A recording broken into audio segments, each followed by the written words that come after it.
Blessings, proud people of the Commonwealth of the Bahamas. Just a bit of housekeeping first. Let's turn off all cell phone devices or put them on vibrate. And at the end of everything, that we can give our applause and everything for our candidates and our newly ratified candidates. Welcome, welcome, welcome. We gather this evening because we love our country. We gather because we believe that the future of our country must be shaped by disciplined leadership, organized action, and united people. It's not about division, it's about direction. It's about service to country, not season, not convenience, not personal ambition, country. For those who may not know, my name is Oalai Yia Ingram Griffin, and I am honored to serve as your host on this historical occasion. First and foremost, historically, we are fully, by this evening, candidate of the full candidate for an election for our country as a third party. Yes, you can give. Yes, yes. I also stand before you as the ratified candidate for the wonderful constituency of Freetown. Yes. This is a community that is rich in history, resilience, and potential. I take my responsibilities ever so seriously. I represent hardworking families, youths that are striving for opportunities, small business owners pushing forward every day, and elders who laid the foundation for us all. This is a fight to build a world-class economy beyond tourism. We want to upgrade education to a global status, infrastructure that is resilient, energy independence, safe, clean, and organized opportunities for communities, by extension, our islands. At this moment, I want to take time to bring forth reverence to our Heavenly Father. Let's bring forth our national chaplain, and afterwards, we ask everyone to rise for the national anthem and pray.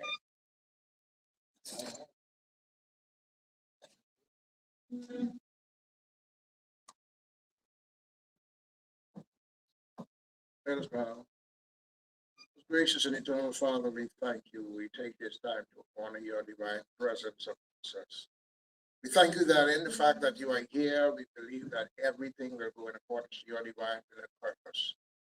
As we've gathered together, we're here just to fulfill your agenda in the earth. And we thank you for everything that would be done, everything that would be said here, that you would get glory. We are not of ourselves, but we have been chosen by you for this time and season. And we have been sent on an assignment that we are diligent in carrying out. And so we ask your blessing upon this occasion this evening. Bless your blessing upon our leaders, your blessing upon every candidate, your blessing upon every supporter of this organization, your blessings upon this country on the whole. And we ask as we go through this time, this evening, that your holy presence will continue to establish everything and set everything in order that you would be glorified. We present everything in your hand now in the name of your dear Son, Yahshua, our Savior and Redeemer. And we say, hallelujah, hallelujah.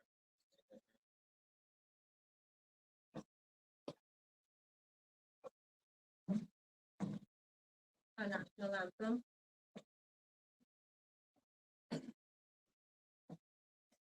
Lift up your head to the rising sun.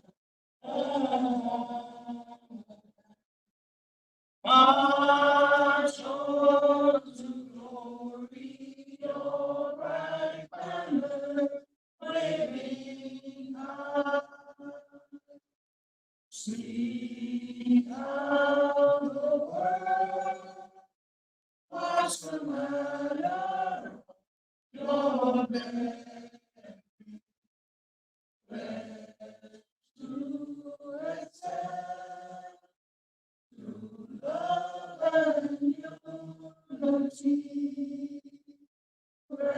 marching onward, march together toward common loftier goal. Steady sun, though the weather lies so wide and fair and sure. Lift up your head to the rising sun. Till the road you trod leads unto your goal. March on, one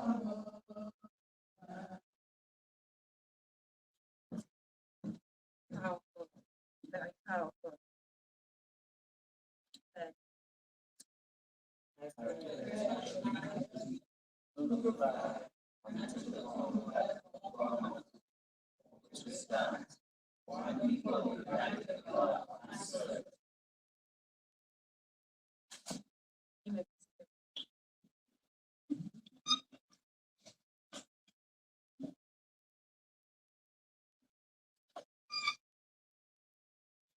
We shall take this time to acknowledge our party leaders, ratified candidates, executive officers, youth representatives, community elders, and every citizen here and tuning in across the various platforms. This is an important moment, not because of excitement or ceremony, but because of responsibility. Every so often in every generation, men and women are called forward, not for status, not for applause, but for service. I now invite our Secretary General of the Coalition of Independents, Mistress Viola Edgecombe, to bring greetings and remarks.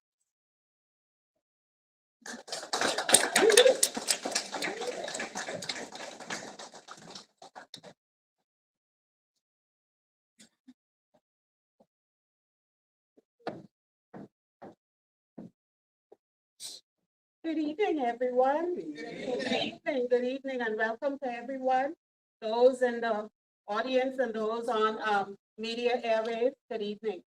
My name is Viola Edgecombe, and I'm pleased to be serving now as the Secretary General for this great and historic organization.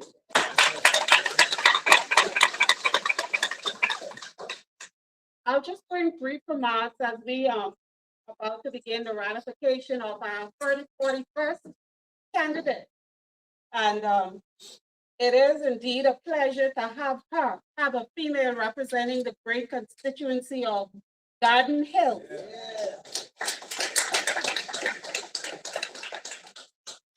And Margaret Thatcher once said, well, she said, if you want something done right, send a woman. Yes. So yes, audience and the radio land, we, the Coalition of Independents, are so pleased to step forward for this fight for our country. It is not for us. I don't think any of these candidates are political aspirants, but they saw a need and they stepped forward to represent you, and I. And so we ought to support them. These are our brothers, our sisters, fathers, uncles, family members on the whole. And so we ask that you give us a chance to represent you. Why they step forward? Everybody saw that the country is broken. It's broken, nothing works. And if we continue on this path, that will be all of our pride. I remember growing up as a child, my parents had 11 living children.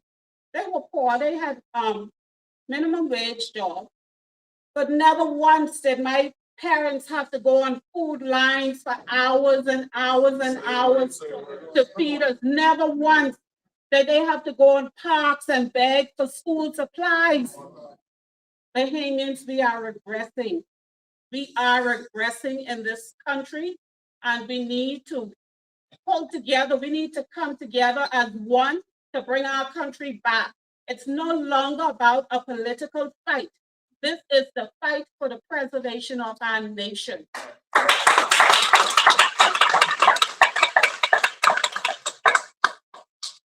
And so I appeal to you, I plead to you, please, let's all come together. It reminds me of the story of Moses and the children of Israel. Moses gave them two choices. See, God gives us choices. He does not impose or force anything upon us. And Moses said to the children of Israel, you have two choices, life or death. Choose either say which one you want. Now he suggested choose life that you and your children, your offspring, your seed may live. And I say the same thing to my fellow Bahamians. We are in a state of decline. We are in a backward state. We are in a glass capsule where we've seen all our fellow or neighboring countries go and surpass us. They are developing, they are progressing. Can we say the same for the Bahamas? No, we cannot. So I plead and appeal to all Bahamians. Let us come together to save our one Bahama land. Yes. Thank you.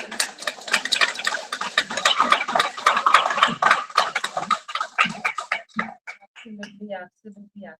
Thank you so much, Secretary General. At this time, please, let's also welcome greetings and remarks from our candidates. We're going to welcome Mr. Trevor Green. He's the candidate for Tall Pines. As we all know, he's professional. Quiet and meek, tall in stature, but very professional. Let's give him a hand.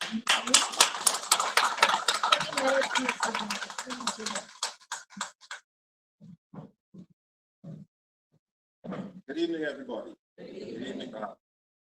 I am Trevor Green, the ratified candidate for the constituency of Tall Pines. All right. And soon coming member of Parliament. And I say that humbly. My brothers and sisters, I am standing before you not as a rare politician, but someone who decided a while back that it's time to make a change. I went into the constituency of Tall Pines looking to make a dramatic change in the lives of the people that I meet on a daily basis while campaigning. I would like to say directly to them, as a representative for that constituency, I will represent you to the best of my ability. I will look after the needs of the people of Tall Pines. I will do what is necessary to ensure that the people of Tall Pines are duly represented in the House of Parliament. But I want to say something very plainly. I want to be clear. As we move through these islands, archipelago, and I hear the various reports from the various candidates as they campaign, something became very clear to me. Change doesn't happen because of a speech that someone gives. Change happens because people decide that they're tired, they've had enough. Enough of being overlooked, enough of being used every 5 years from election, enough of seeing their children struggle. That's a heart-wrenching thing for every parent to see their children struggle. Then you go to that election poll and you cast that ballot. That ballot is just not a piece of paper for a party of your favorite party. You know. That ballot represents a declaration that you, people of Tall Pines, we're not going to settle. As Bahamians, we are not going to just settle for anything. We're going to look for a change that is going to affect our children. A declaration that says that our children deserve ownership in this country. This is our country. Our children deserve opportunity, and our children deserve hope. Of all things, we are fighting for hope. Hope in our own country. That is a sad state of affairs, that we have to fight for hope for our children. But in all that, let us remember that our hope it stands and is anchored in God. And through him, all things are possible. So I say to the people of all time and to this great country of ours, and this is indeed a great country. And under COI government, under the leadership of Mr. Lincoln Michael B., this country will soar to new heights. Our community will soar to new heights. Tall pines will soar to new heights because I am tall pines.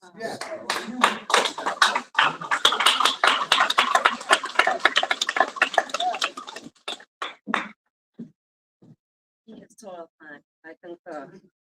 Listen, before you leave here this evening, before you sign off, commit yourself to service. Register, volunteer, organize your family, go in your communities, speak to your neighbors and your co-workers. This is serious, one country. Like he mentioned, the future seems bleak to a lot. As I canvass, a lot of persons, they feel so disregarded and hopeless. The word he used, hopeless. How could you feel hopeless? Think about it. Who took that from us? Who took our hope? Get our power back. Go register to vote. Your vote will spark it for generations to come.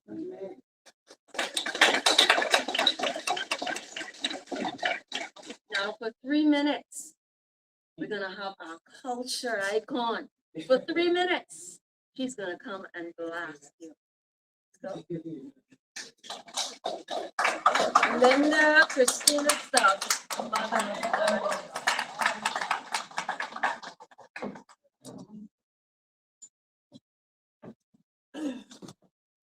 Good evening, everyone. Good evening. And good evening, Mount Moriah, Stapleton, Yellow Elder, and Millennium Gardens. We are about to become the model constituency of the entire Bahamas.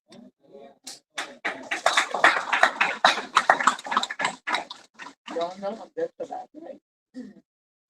I stand here before you this evening, not just as a candidate, but as a daughter of the soil, an organic Bahamian. You don't get much more Bahamian than I am, because my mother, my father, my sisters and brothers, all were born and bred in Eleuthera. And I'm a mother, a grandmother, a professional designer, a woman of faith, a woman who loves people. For years, I have walked these streets and have sat, I have walked the streets, sat in your homes, and have listened to your stories.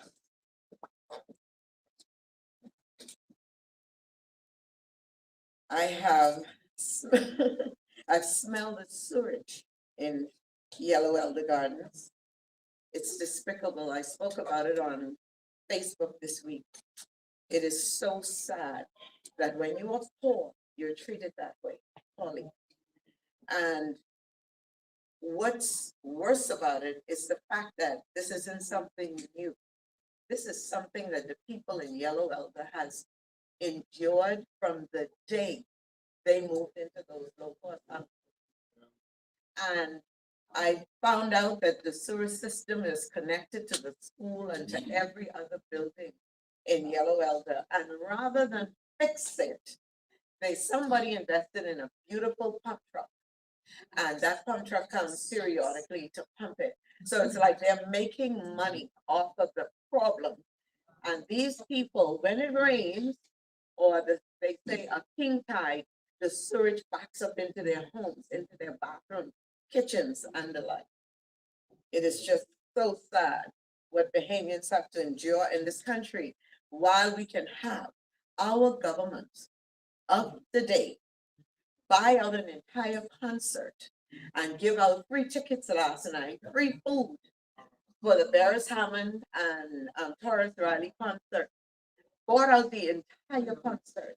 It's just despicable. While we have people, and I'm just gonna use this simple example. I was in the food store this week. I did a video on Facebook about it as well. A lady came up to me and said, she was so close to me. I was like, do I know you?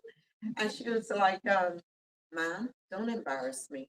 I need an angel. And I said, an angel. So she said, I picked up these food items in faith. I don't have $1 to pay for this food. And I said to her, after looking at it, I assessed it probably about $30, $40 of stuff. And I said to her, go to the cash register, I'll meet you there. This is what Bahamians are faced with in 2026. Toilets backing up in 2026. All right? We have Millennium and Stapleton and North Barbara. My passion, my heart is with Yellow Elder. And pray for those people. They're really having a bad time.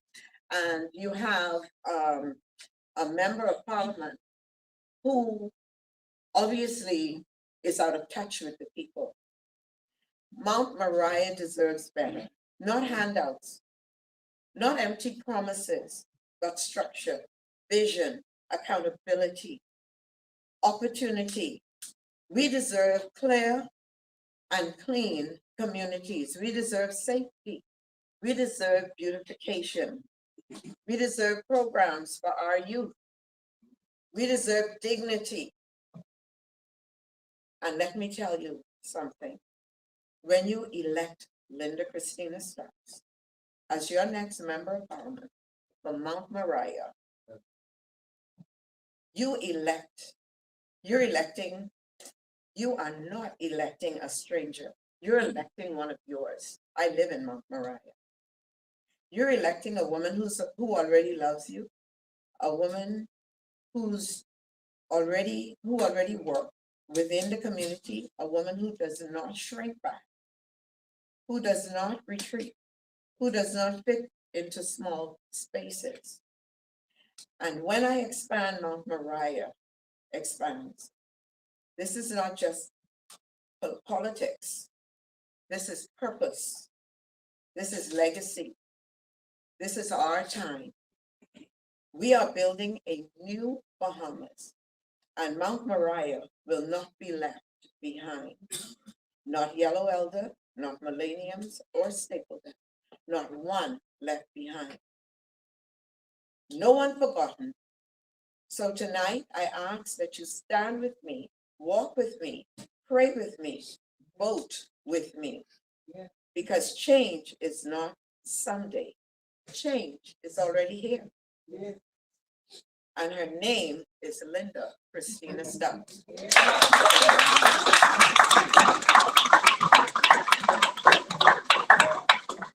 Sounds like change to me. What about you? Let's welcome that change one more time.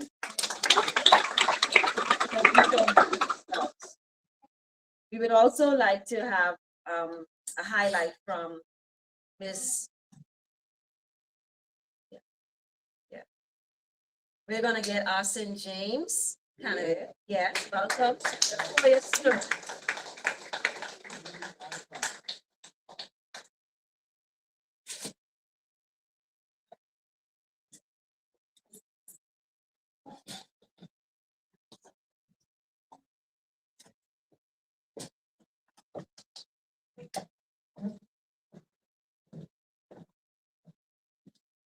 Party leader, executives, supporters, good evening. To the constituents of St. James. My name is Latoya Baines Thorough. If given the opportunity to serve as your member of parliament, I will deliver real change and real results. For too long, members of parliament have gone to parliament and made decisions without properly consulting the people they represent. That must change. I believe leadership is not about making decisions for people. It is about making decisions with the people. I stand for inclusiveness and true representation. If elected, I will host regular town hall meetings where we, as a community, can meet on neutral ground to openly discuss issues affecting St. James. Together, we will examine the facts, share ideas, and vote on matters that impact our constituency. The position I take to Parliament will reflect the will of the majority because your voice matters.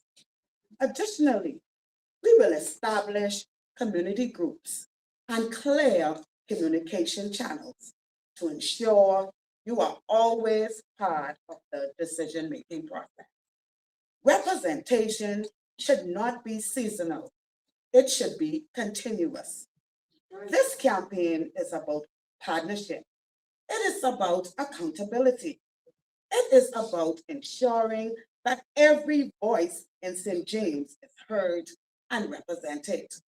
Together, we can build a stronger, more inclusive St. James. Change is here, St. James.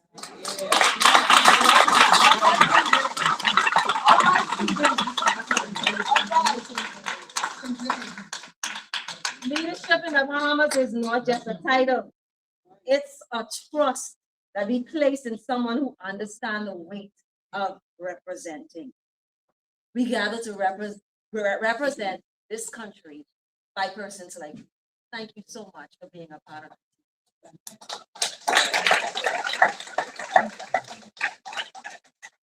We would also like to have Mr. Graham Rutherford. If you don't know Mr. Graham Rutherford, where have you been living? Let's welcome Mr. Graham Rutherford, Dr. Graham Cameron.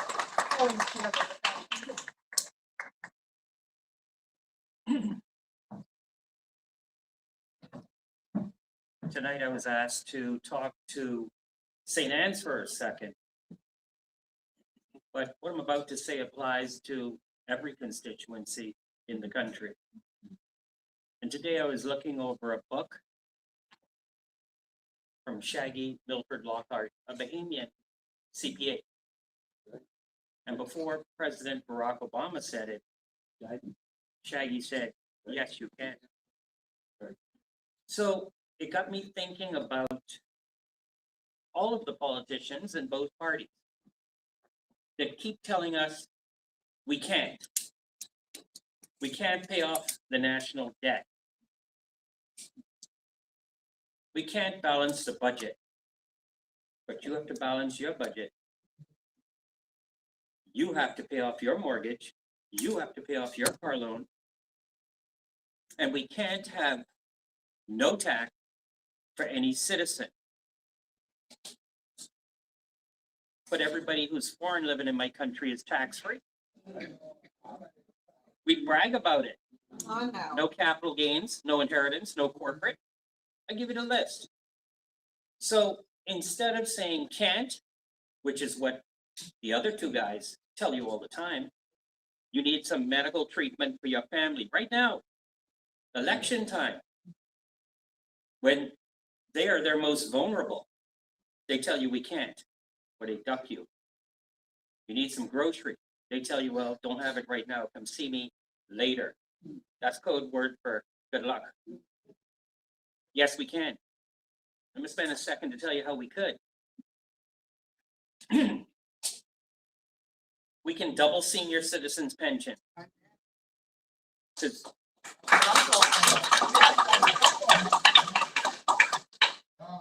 Why? Because you can fly around the world That's right.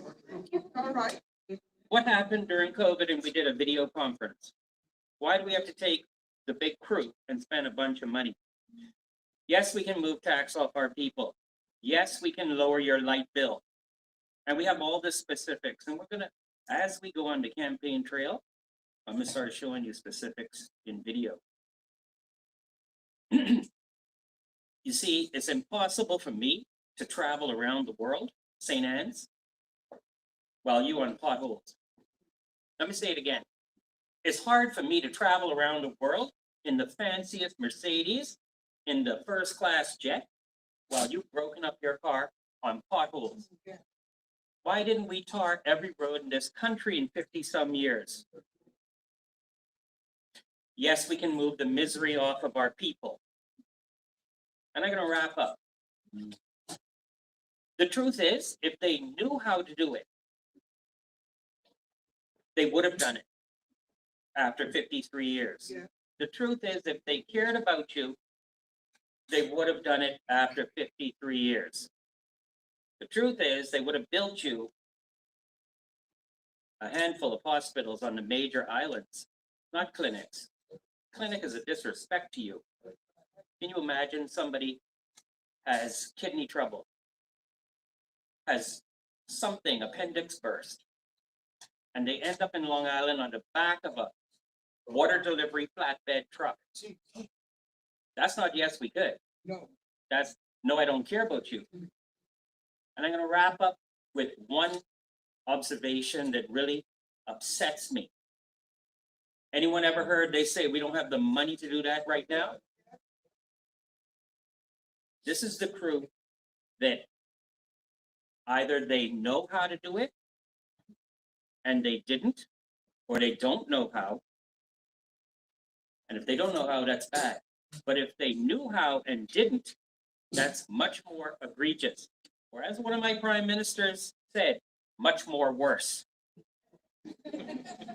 This is the crew that tells you, no, we can't, while a CPA in our country says, yes, we can. And when they tell you they don't have any money, this man here said we could pay off our national debt with just Snapper. He said it, not me. I've repeated it, but I have to give him credit. Yeah. Snapper are $10 each. We have 1 billion Snapper. That's 10 billion. Yes. And at the time he said it, your debt was gone. So both of the crews, and see, I'm not here to call names or the party, who tell you, no, we can't, just painted a quarter. This quarter has paint on it. How many millions was that while you couldn't double a senior's pension? So I'm here to tell you, yes, we can. It's up to you to vote for you, not me, in St. Anne's. Thank you.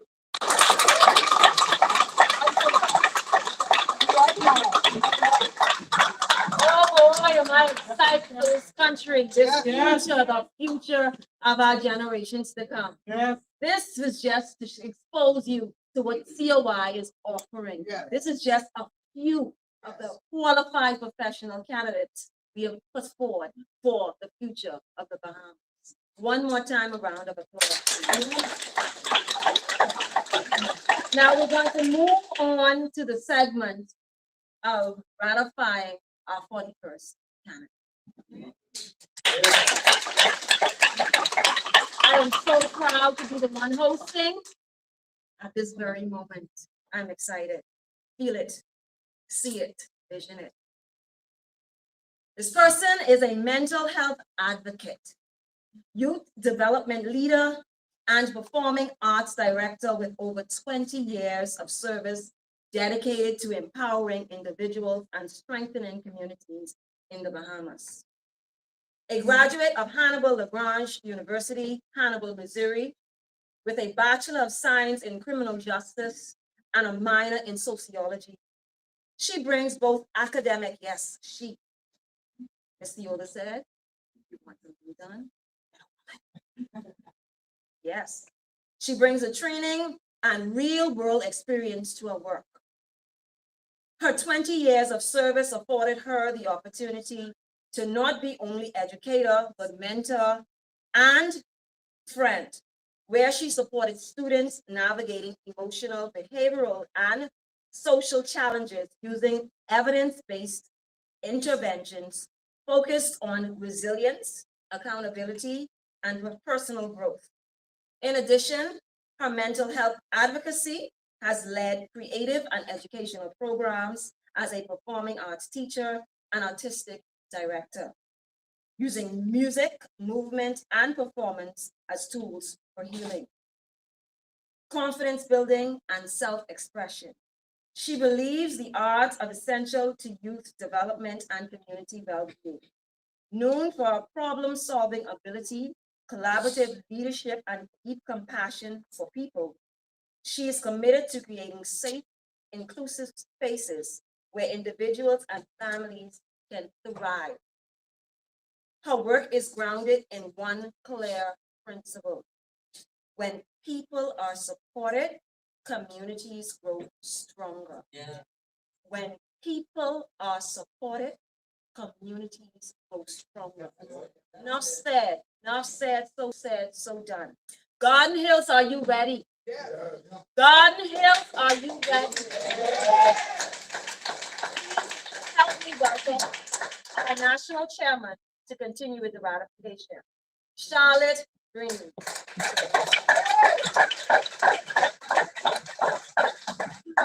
Good afternoon, ladies and gentlemen.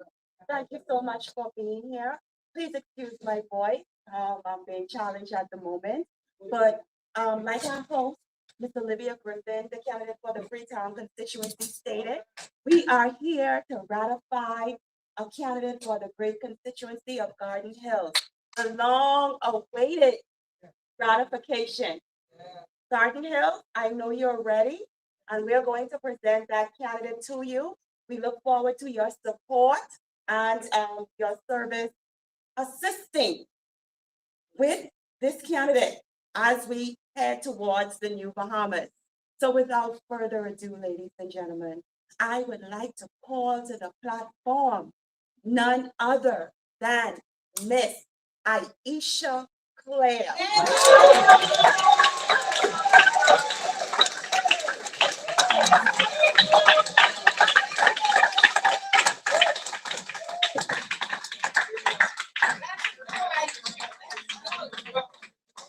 Ladies and gentlemen, Miss Aisha Claire. So first off, I want everyone to know that this is not Miss Claire's first rodeo. Miss Claire was actually one of our candidates in the 2021 general election. She served well. She brought such great experience to the organization. She was one of those that paved the way so that the candidates we have here now can take us into the new Bahamas.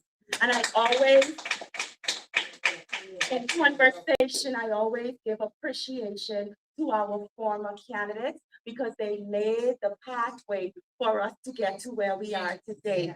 So ladies and gentlemen, without further ado, as the national chairman of the Coalition of Independents, I here now officially and publicly ratify Miss Aisha Claire for the Garden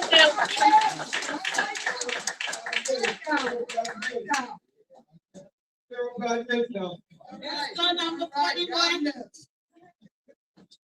I am number 41. Change coming? Absolutely. Good evening, Coalition of Independents. Good evening. Good evening, Garden Hills. Good evening, Garden Hills. Good evening. Tonight is not about politics. It's about purpose. For too long, our community has been promised change and delivered excuses. That ends now. I am not a career politician. I am a problem solver. Some call me Miss Fix It because when things are broken, I fix it. Garden Hills deserves better roads, real opportunities for our young people, support for our seniors, and leadership that shows up and delivers. I am not here to protect the status quo. I am here to disrupt it.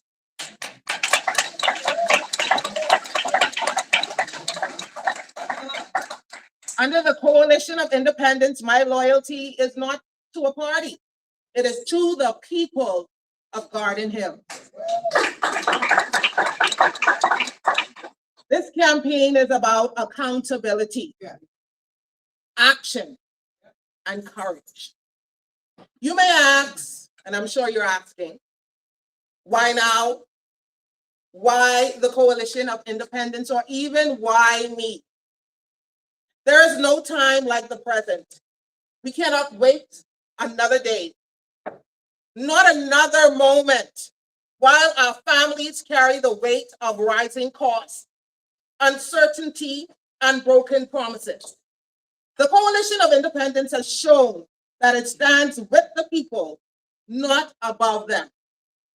United in love and service and in genuine care for our communities as we step boldly into our rightful place as first class in the new Bahamas. We stand forward, upward, onward, and we have to do it together. Why not me? I am just like you. I am a little girl of the soil. I am you at the cash register. I am you at the gas station. I am you when I walk through the roads and I walk and I see the potholes. I am you. So we're going to do this together, hand in hand. The choice is clear because the vision is clear. The plan is clear, and the vision is what? It's clear. Tonight, we ratify more than a candidate. We ratify leadership. We ratify integrity. We ratify a new Bahamas. Garden Hill, let's fix what's broken. God bless you, and God bless the Commonwealth of the Bahamas. I am the candidate for the greatest constituency in the Commonwealth of the Bahamas. It's Aisha Clare. Garden Hills, I am here for you now. Change is coming. Change is coming. Change is most definitely here. I thank you.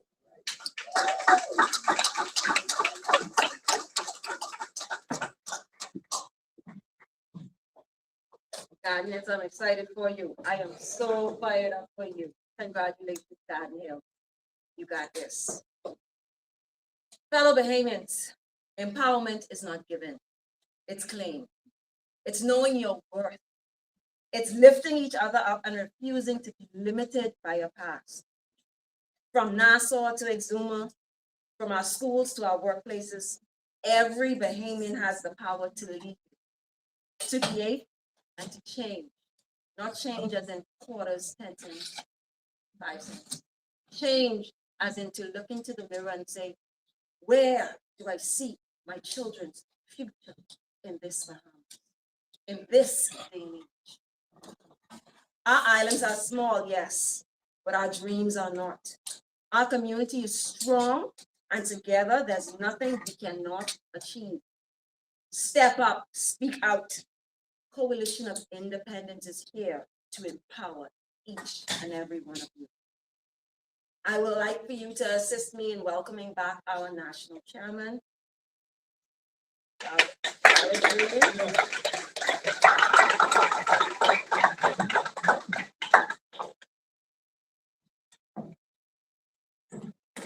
All right, so ladies and gentlemen, we have done it. We have ratified our 41 candidates.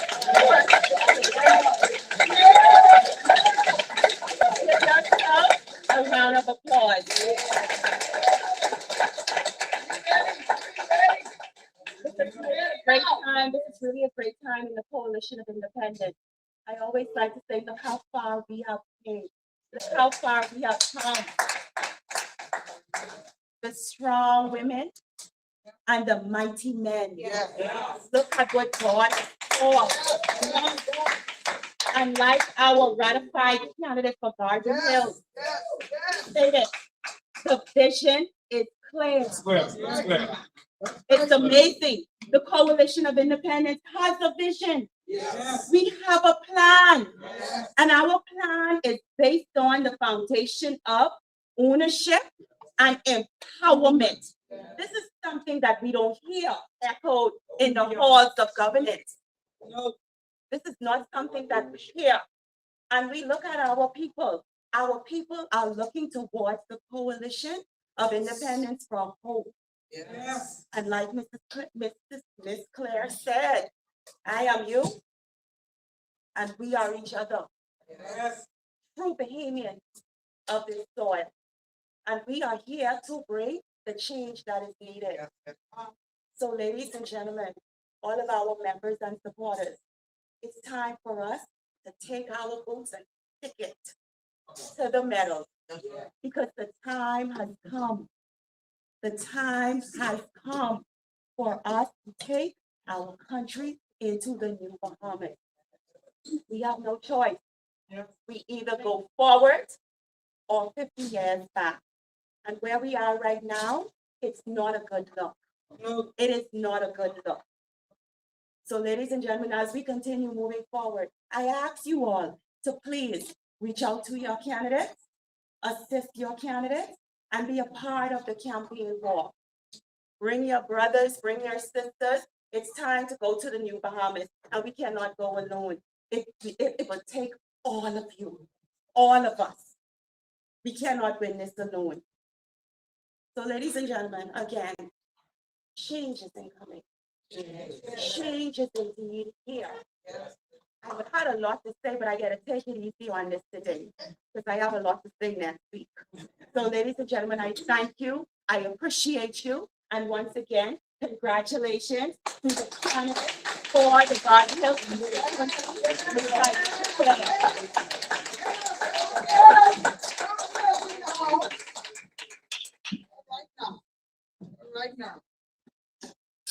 Whether championing transformative initiatives, mentoring future leaders, or advocating for meaningful change, Mr. Bain exemplifies the power of purpose-driven leadership, a true catalyst for progress in the Bahamas and beyond. He stands as a dynamic force in the Bahamas. Yes, renowned for his exceptional leadership, visionary thinking, and unwavering commitment to community and country development.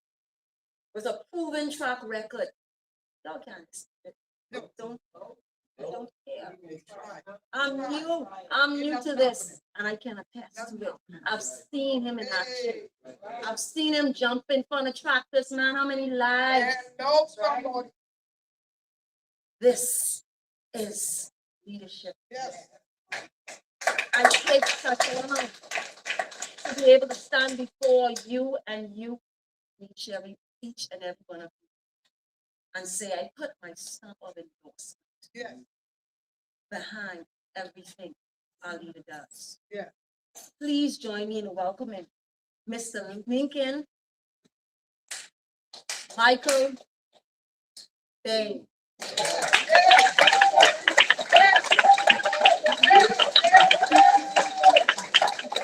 Come on now, 41 candidates in the third party. Come on.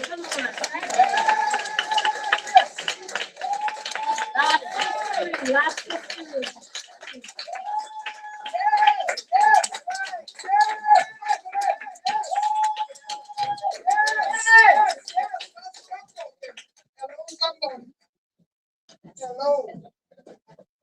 Good afternoon. Let's get right to it. You may have a seat. Ladies and gentlemen, I am so proud of what the COI has become.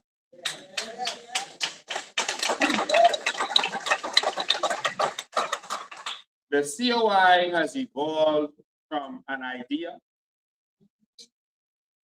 into a reality.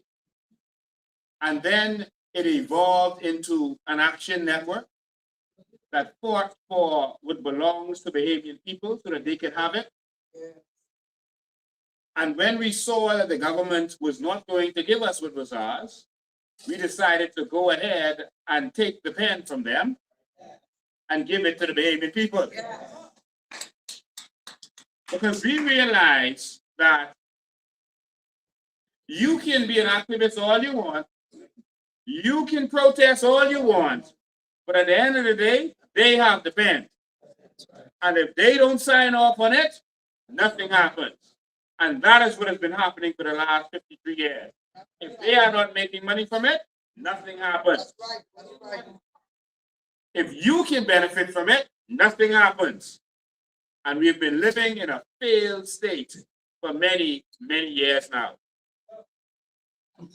The COI is an amazing movement. And it is amazing because some women have decided to step forward. Why am I saying that? Change never happens until women decide to step forward. Historically, you might notice the majority of Jesus' disciples was women. Read Luke chapter 8. They was the money people behind it. They just didn't call women name back in the day, in the Bible days. Depending on them, if you look to see who was really supporting, it was the women. That's right. Making it happen. Randall Fox, in his book, The Faith That Moved Mountains, he wrote something saying, men need it. Where are the men? When will they stand up? Martin Luther King, the majority of the people that was out there fighting with him were actually the women. And they were out there fighting because they knew that the only way to get change is for people to see how wicked the government was at the time.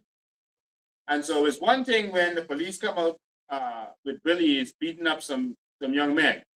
It's another thing when you're beating up Grammy. No one can accept that anywhere in the world, black, white, or whoever. And when they saw Grammy with Martin Luther King, Grammy willing to sacrifice our health and safety, that's when they knew it was serious. It's when the women come forward that change happens. Why am I saying that? I'm saying that because the COI has made history in two ways today. The first way is that we are the first political party to ratify a full slate of candidates.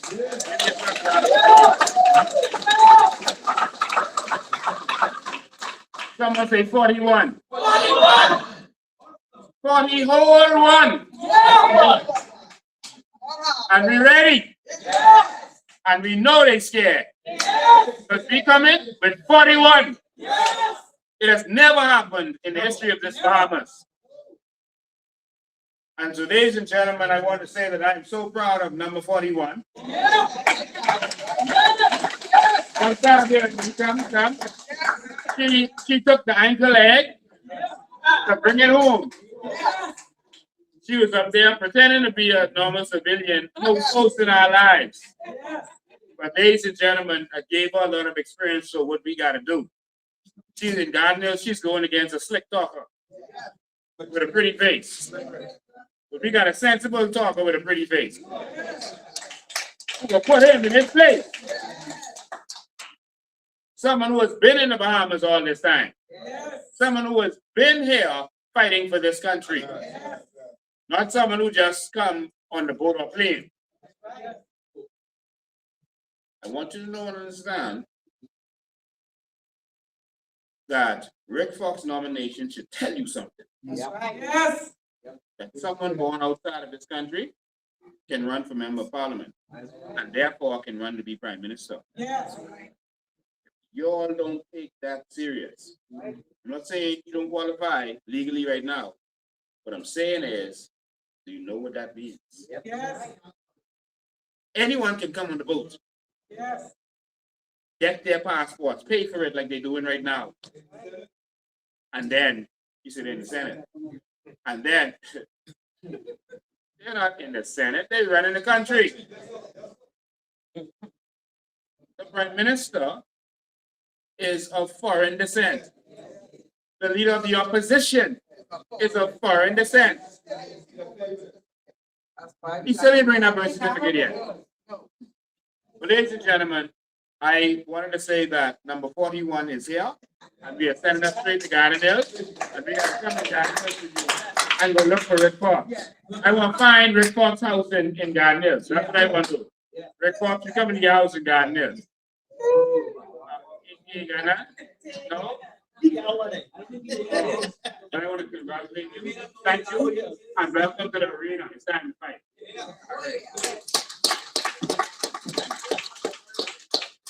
And so that's the first thing. We put a full slate forward for the first time. All right? And we pray that all of them make it. Notice it's a rough fight. All of them make it to nomination day. But we are going to show up on nomination day with how much? 41.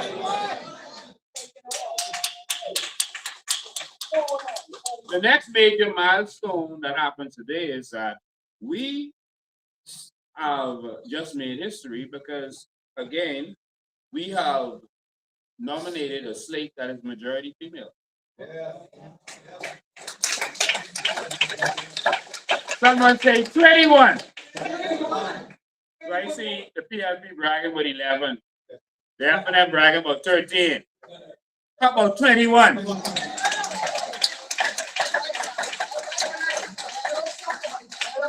And that's why I say change never happens until the women step forward. But the women have stepped forward, and they've stepped forward the party that wants to make change. You see, the thing about males are, we like to make things easy. I think when we got that courage with the sweat of your brow, every invention is to make things easy. The remote control, I don't know what that invention for, the TV right there. We invent things to make things easy. Everything we invent is for making things easy. Women think to make things better. That's how they're wired. Like they say, you give them some grocery, they make some food. You give them a house, they make a home. That's wired in them. All right? And so we want to make this country better.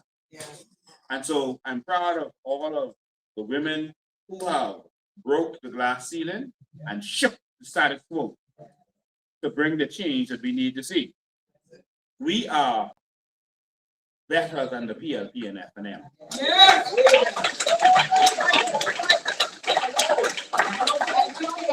In every way you want to look at it. She said we have the most educated candidates of the lot. We have put forward educated candidates in every area for the first time. This has happened history again. Our shadow ministers show that we are more ready than the PLP and FNM. The only thing they are better than us at is corruption. They're like thief. The people money. That's what they are good at, and that's what they've been doing for the last 53 years. But how many know that everything the enemy stole from us, we're going to take it back? Every single thing. Every dollar, every house, every car, we're taking it back. Because it's time for the Bahamian people to prosper. And we're going to take it back and put it in the sovereign wealth fund so that everyone can benefit from it. But we are better than them in every way. They said they put out a certain amount of women, we put out more women. They talking about their candidates, we have more educated candidates. We are excelling when it comes to our nation. And so I want you to know that it's time. Ladies and gentlemen, it's time.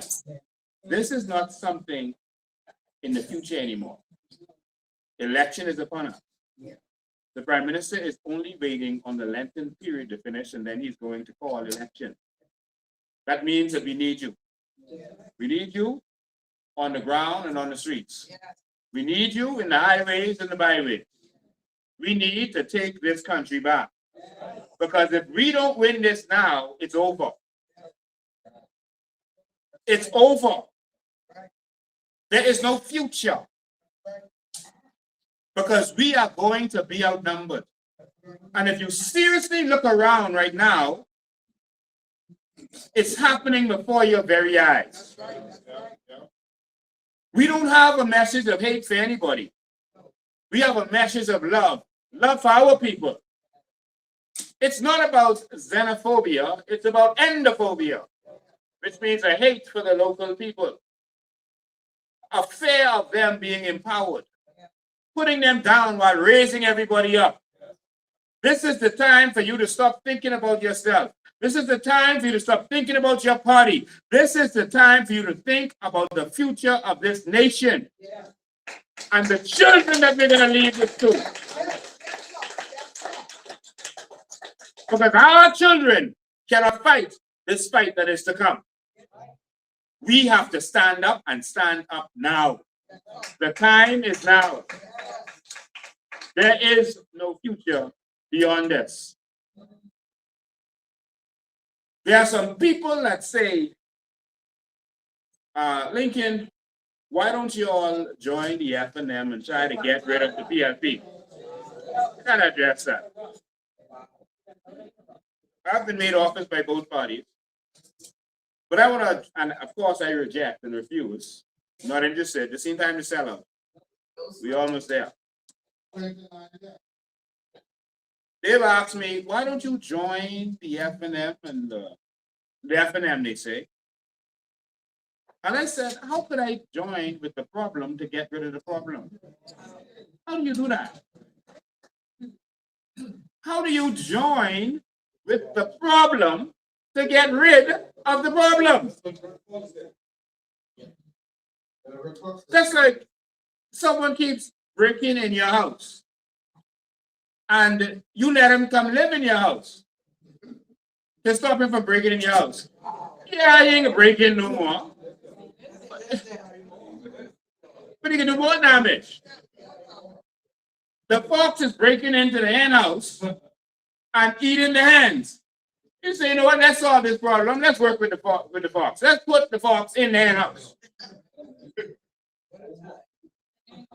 The reality is, I follow the advice of Christ. He said, you cannot put the new wine in the old wineskin. Now, if you think that you are wiser than me, I don't agree. There's nothing good to come from the Free National Movement or the PLP. What do they have to offer at this time? I watched a recent ratification exercise of the FNM, and I wonder if people actually are listening. They are making promises, but they were just the government, and they did none of these things. They are chastising the PLP about not building a hospital. Well, how much hospitals did the FNM build? None. None. So what are they talking about? Because you have a new leader now means all of a sudden you're going to do something? Well, hold on, wait. Didn't they have a new leader before? Yeah. And they told it was going to be the people's time? Yeah. How did that work out for you? He said, next time for you. Well, now they say we work for you, not the few. Now, that is the biggest political lie in the history of this country. Everybody knows the FNM works for the few. And so, there is no hope or future in swinging from the evil, corrupt. They don't hear when I talk with the PLP. They only hear when I talk with the FNM. So they pretend I don't talk with the PLP. So let me hyphenate this. The evil, corrupt, demonic, progressive liberal party. There's no hope in going from that demonic party to the FNM, which is another evil, corrupt, demonic party.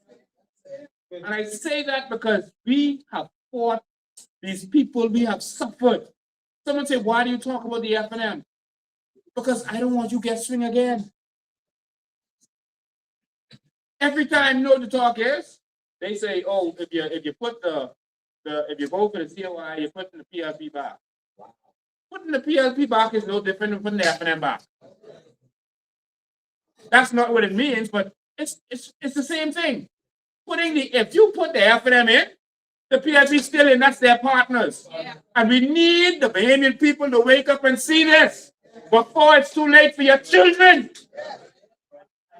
They working together and got you all fooled thinking, oh, this PLP so bad, they just got to go.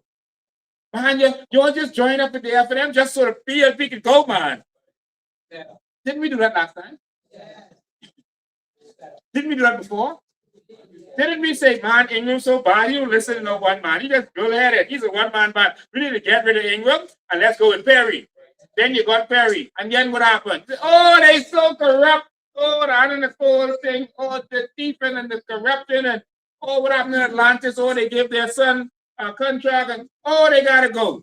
Oh, we got to go. It's a matter of trust. Got to go back to Ingram. Then you go back to Ingram. Then you start crying. Oh, they sell our BTC. How you could sell the money-making company? How you could take our crown line and give it to the white boys to have a monopoly on shipping? And then write a treaty with them so that no other shipping dock can take place 22 miles from Nassau. The F&M steals on a big level. And get away with it. Ingram started to rape and rob this country, and we cried and we said, oh Lord, we gotta go. And guess what we did? We going back to Perry. Somehow they said a fresh wind blowing.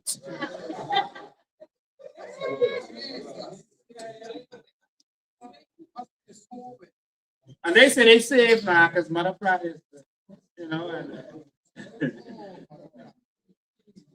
but when we went back to Perry, we went to Perry and Gray.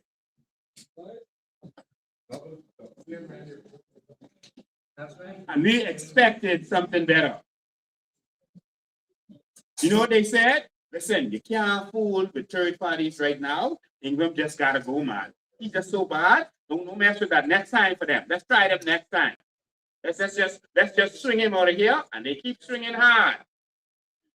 And then when Perry got in, we realized that Lord, our country was finished. And they swing us again. You only time get swing? You only time get swing? And guess what? We swing hard and we said, listen, Perry just gotta go. Let's go with Minnis. Because Minnis ain't never lead before. This is a new leader. It could be different. What Bahamians fail to realize is it doesn't matter who the leader of the party is. The leader don't run the party. The PLP and F&M is run by moneyed interests. The oligarchs fund them to keep control for them. And the politicians are just puppets. Heed my warning, Bahamas, or your children are going to feel. That's right. And so we swung hard to meniscus to say he was to be different. People saying, he just didn't tell you which people. And we cried and cried and cried. And then they have the excuse that, they had Dorian. He came in 17, Dorian was in 19. What happened in between that? I can count. That's 2 years. What did you do in that 2 years? Well, the first year they gave $60 million in contracts to Brian Simonet. Plus they gave him the post office deal. This will be going back to. So they said they had Dorian, and then they had COVID. Well, let's stick on Dorian. They said they had Dorian. We don't have a problem with saying you had Dorian, you know. Our problem is how you dealt with the Bahamian people during and after Dorian. What the Free National Movement did to the Bahamian people in Abaco and Grand Bahama, where they had all 7 seats, is a crime against humanity. And someone should go to the Hague. Someone should go to jail over how they treated Bahamians.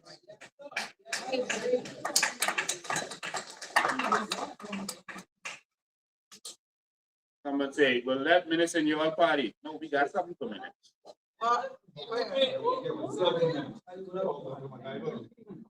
What the F&M, that's Minutes, Hintard, and Green Sands, and all these people did to the Bahamian people, this is not attacking the F&M. This is the reality. And you have to remember your history so you don't repeat it. And right now, there are some people literally trying to repeat it. How do you go back there? How? How are they better all of a sudden? What is different? Aren't we tired of the cycle? I'm tired, man. I'm tired of people calling me crying because of that situation. Every single day, I am hearing tears and sadness. And people putting on red shirts to go back. Or blue or yellow, they confuse shirts to stay. The problem with Dorian was that the IMF and the IDB gave $450 million for the people. The government did nothing in Abaco and Grand Bahama. Nothing. And you want me to not talk about that? While there are people who don't forget and they won't go back to that? They did not go to the rescue of the people. When they finally came, they didn't bring a bottle of water. They was asking the people on the ground for water. This minister, this y'all been tired? You think we forget? The money was donated, the people didn't get it. Yes. The building supplies enough to build the whole article back was donated, including furniture, etc. Thank God for Kai Mills being nosy. Kai Mills is annoying some people because we're afraid of the truth. We're afraid of exposure. But thank God, Kai went in the bush and found the building supply.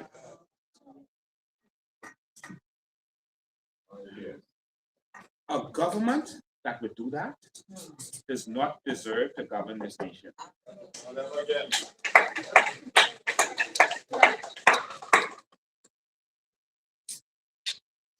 Now they may say they have a new leader.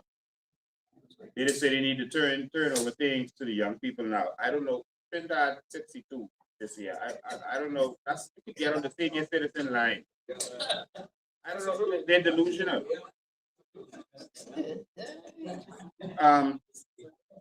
You're not young. Just accept it. So cutting off all your hair and your eyebrow and your mustache and clipping off your eyebrow. You're not young.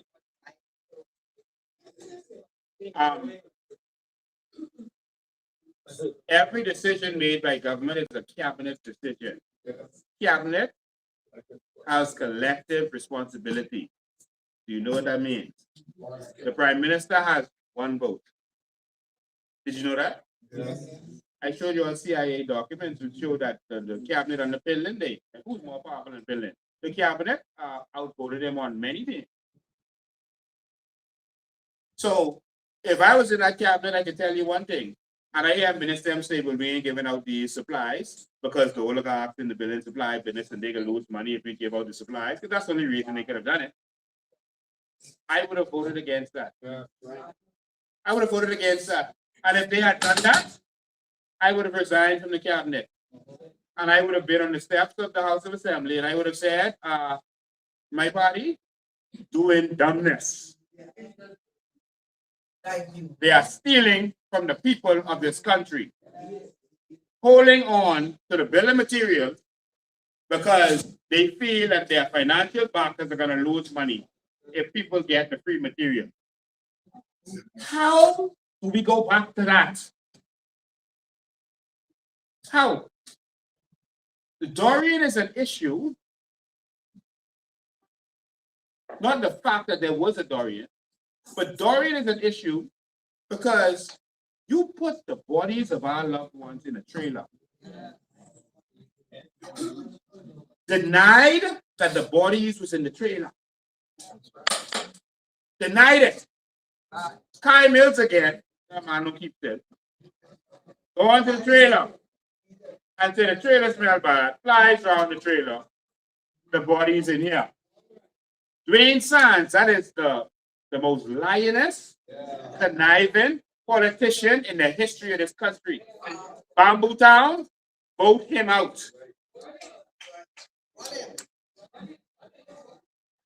Don't let the man get back in the house. All the corruption that he has done in the courts and all of the other things that he has done, do not let Dwayne Sands back in the house. But Dwayne Sands did a statement. Dwayne Sands. And he said that Kai Mills lied. You know, bodies in no trailer. Straight to your face. And he could have the nerve to come back and run again. I want to see who the people are walking with him. That's what I want to see. Because they hate this country.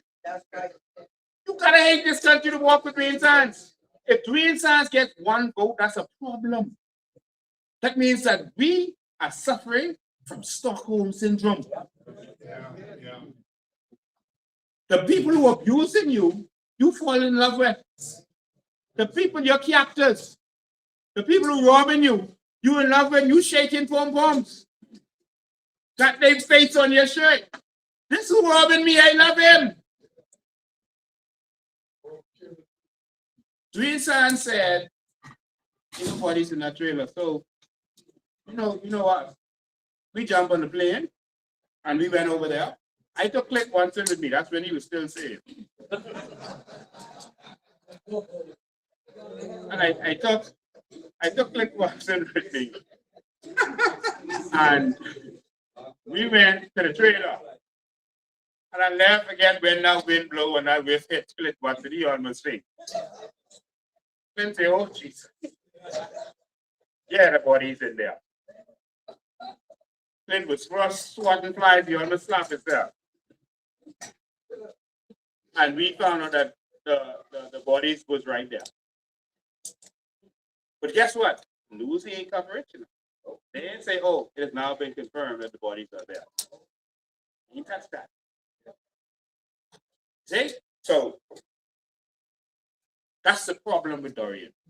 When the NGOs were trying to bring supplies, they were being told, you all gotta go to Nassau to clear them and then bring the stuff all the way back. Red tape.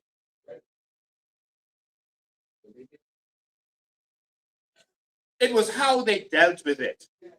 And that included you, Pintard, because your people in Grand Bahama, you ain't really from there and you don't really live in Marco City.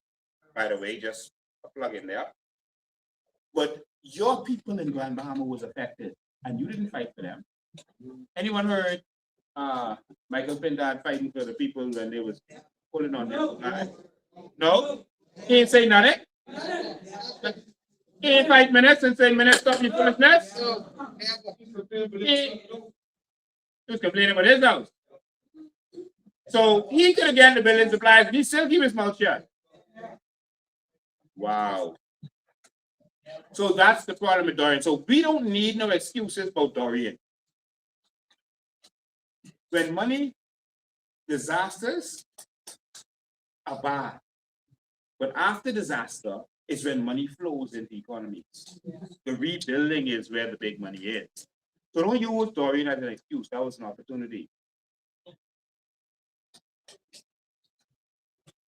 It wasn't until the next year, and again, that was just 2 islands. The rest of the Bahamas was still open for business. The next year, we had COVID started up. Around March, they shut things down.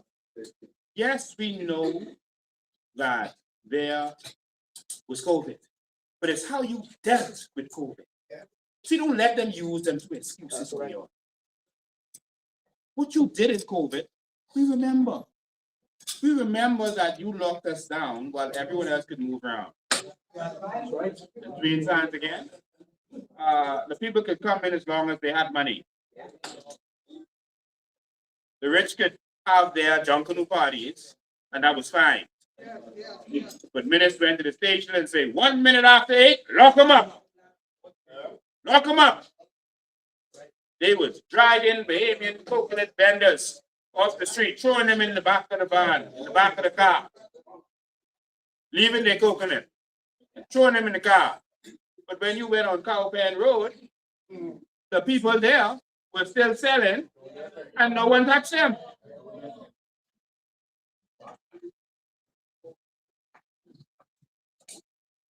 It's not that you all had COVID, you know.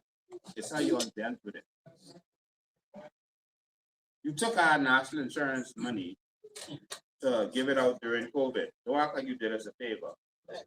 But all the IMF wanted to know was what you did with the $250 million that they gave to you for the people, and all they asked was you to give an accounting. The man decided to call an election rather than account for that money. Total of $450 million. And we must bring them back. Let me tell you all something. Dr. MacGyver, come here. Come. Step forward. Quick, come. Come in to me. Go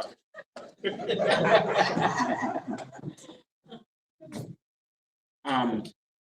Ladies and gentlemen, Minister has done his time, and we thank him for what he has done.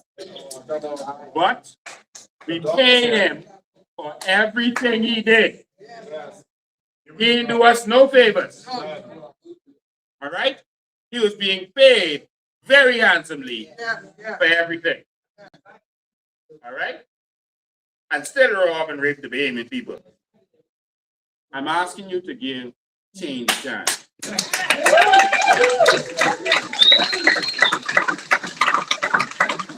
The best candidate in Kalani is not Dr. Minutes. The best candidate. Come on. The best candidate in Kalani is not Michael Abanet. When she ever did anything for the people? What she ever do for the people? But I guess they feel entitlement because of who their parents are. The best candidate for Kalani is not Robin Lyons.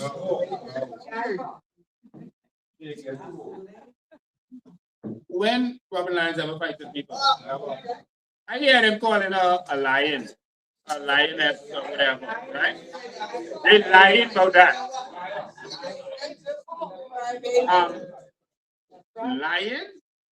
When you'll ever see Robin Lyons fighting for the public? Speaking out to them. Not once? No? So she just coming to run right a couple months before election and saying vote for her. Well, I'm asking you all to give this lady a chance. She's going to give real change.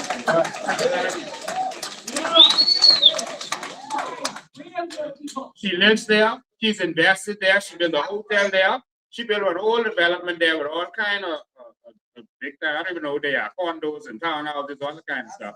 She's invested in the community. She has something to gain from good representation in that community. She has something to lose from bad representation in that community. And so our full support is behind her, and we just need something different for once. Kalani, thank you. And so for those people who ask me that question about why we don't join up with the FNM, why? Okay, the PLP bad, the FNM bad. I must join up with the bad FNM to bring change.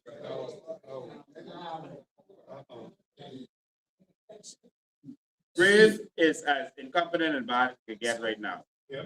They did not more, they just must be like playing in dirt. They like tourists. They did not more shovel digging from FTX. They did not more shovel in the ground. And nothing come out of the ground yet. That ground must be, this ground is cursed because of them. Nothing coming out of the ground. Not a thing. They can pretend they didn't hear me talking with Brave just now. So when I talk with Pindar, they can say, well, why are you talking with Pindar? Because we have two enemies, not one. Every third party that came up before will always attack the government. Well, the government is the PLP and the FNM. Both.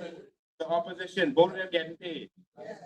The official opposition and the government, the executive, they are both getting paid. Both are the government and both are failing us.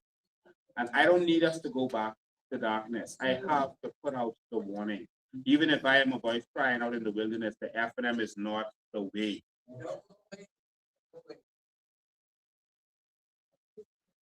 So all those promises they were saying to Grand Bahama, they had their chance many times to do something. How do you have 5 members of parliament in Grand Bahama, watch this now, including the deputy prime minister, the minister of finance, the minister of Grand Bahama, the governor general, and y'all ain't do nothing? Nothing? Not one thing?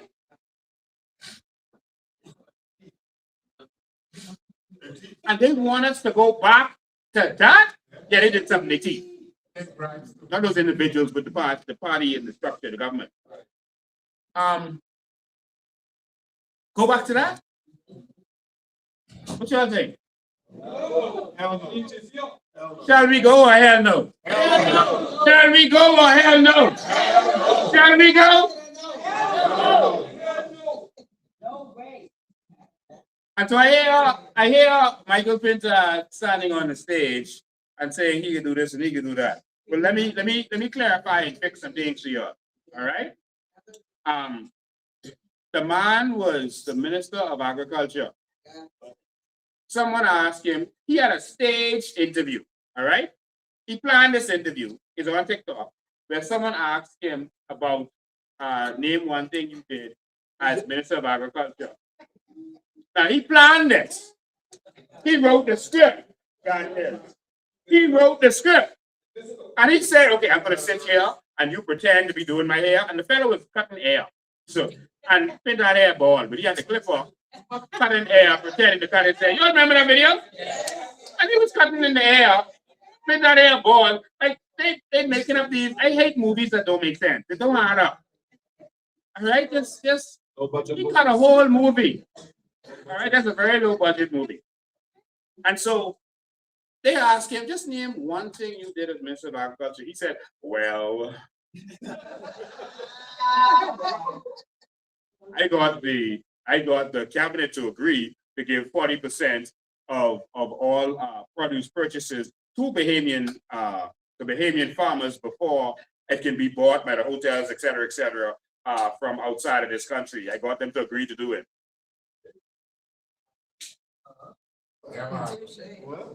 We asked him for one thing he did. And the one thing he said he did never happened. And there are people in red shirts behind that. Somehow, that's the future. Somehow, that's the hope. Somehow, that's the change. I ain't talking about this personal business, and I'm talking about your public record. They had tilapia there, all there. They couldn't make no fruits, all the money they spent, no fruits export, nothing. The farmers can't get a veterinarian. I want you to know that under the COI, we can make sure the farmers have a vet.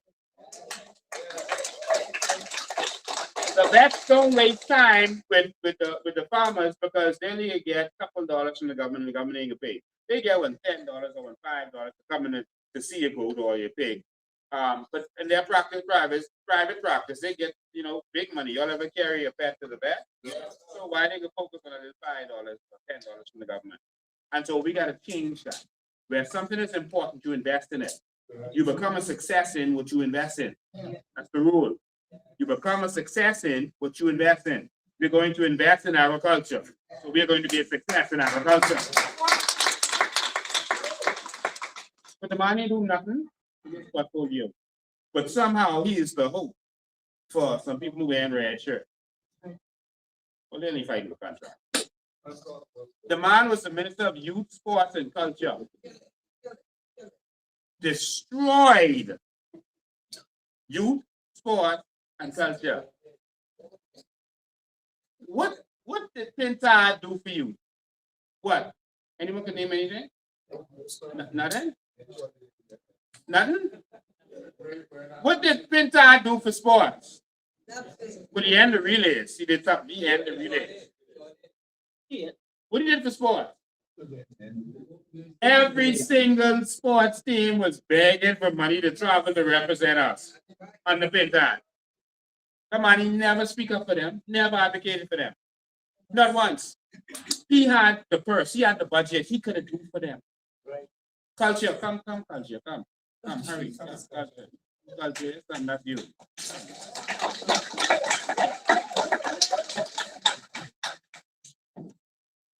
This is an important question. I need you to answer this truthfully and with sense. What did Pintard do for culture as the Minister of Youth, Sports and Culture? Absolutely nothing. In fact, he killed it. I mean, Junkanoo was the worst under him that it's ever been under his leadership. Nothing? Nothing. But he said he is the orange economy. He's a creative. He create nothing. No, we probably had to done this, but not on base. They do not have done this. Well, that's it. I mean, that's wrong. They let the Dundas go down? Go right down. In fact, Brave gave was said to have given the Dundas $400,000 and nothing happened. They never got it. All right. I know we did our plans for culture, and I know we researched everything, and we talked to people in the industry and all that kind of stuff, and we talked about giving $300,000 to each group. Yeah. A group. Yeah. I want to raise it to 500,000. What? They are not gonna think of it.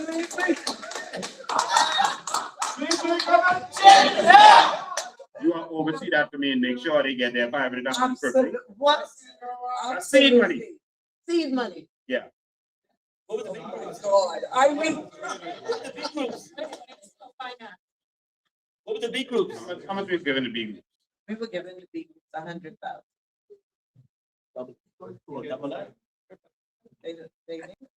No.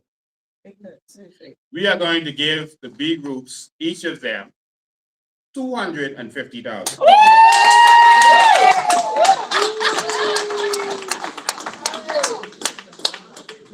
With that, right? Where are we gonna have Junkanoo? We're talking. We get there right now. We get there right now. So give us that. Give us that. So 500,000 times how much groups? 8. 8 groups. Yo, that's only 4 million. Come on. That's one trip for Brave and Fred. That's probably only 2 afraid young men that he got around the world. And you can't. Our culture, our great culture, is a big deal. They gave $30 million to Carnival. Yeah. That's right. That's right. And I tell you, Junior Junkanoo this year did not receive their seed money, I think, until the day before Junior Junkanoo. Wow. Some schools couldn't even come out. Wow. I was there. Wow. Wow. And so that's the 8 groups. Yeah. So 500,000, I actually feel a little stingy, but once we get in, we'll see if, what we could do with that, all right? Because we're doing that coming into play right away. Yeah. And I think we're gonna have to increase that because you can't give $30 million to the other people's culture and talk with $4 million to our culture. But hold on now. We talking about 500,000 versus 40,000 in 2026. And that was what it used to be 30. That was the 2 raise. years ago. The 40,000 this year with the raise. Wow. All right. Shame. And so we're gonna fix that. Now, you become a success in what you invest in. I think that every year we should give a $1 million prize to the winning group.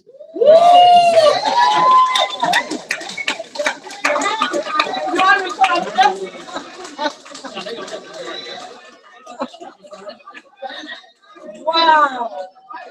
Oh my God. You're doing the math? That's only $5 million. But you gotta have second, third. He say, they can say we selling dreams. We ain't selling dreams, we making our dreams come true. Because everybody living our dream except us. And if you know the kind of work and dedication that goes into jumping up, that's a drop in the bucket. And I ain't gonna stop until we match that $30 million. See, I ain't saying it now because I ain't selling dream. We can get it and then we can fix it. I ain't gonna stop until we reach that $30 million. We're carnival God. Wow. How much big groups it is? There was 14? All of them got. all of them got seed money, but everybody's seed money was paid this year. Okay. So the seed money, if we give 250,000 to each B group, that's only 3.5 million. For Junkanoo? For Junkanoo? We will never lose anymore. There will be no need for election. So, so